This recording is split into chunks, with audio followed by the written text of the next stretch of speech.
ঘন্টার পর ঘন্টা বিয়ে না করে কথা বলতেছিস, যদি মৃত্যু আসে কি অবস্থায় মরবি বুঝে দেখ। ছোট ভাই আমার, ভাবির পিছে যে ঘুরতেছিস, ওর রুমে যে ঢুকছিস, এই অবস্থায় যদি মরে যাস কি হিসাবে মরবি ভেবে দেখ। ছোট ভাই আমার, এখানে সেখানে নির্জনতা খুঁজে বেড়াস প্রেমিকাকে নিয়ে, কি অবস্থায় মরবি বুঝে দেখ।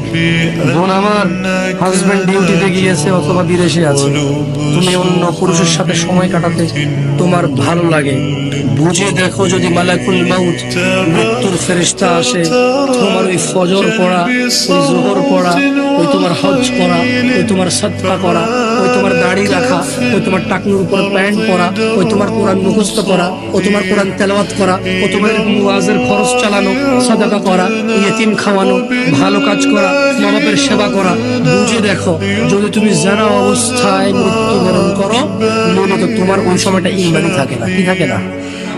না থাকলে কি থাকে মানুষ? কি থাকে? বে মানে হীন, ইমান মানে ইমান, মানে ইমান ছাড়া একই কথা, মানে ইমান নেই, কি নাই? বুঝে দেখো, হিসাব খুব সহজ।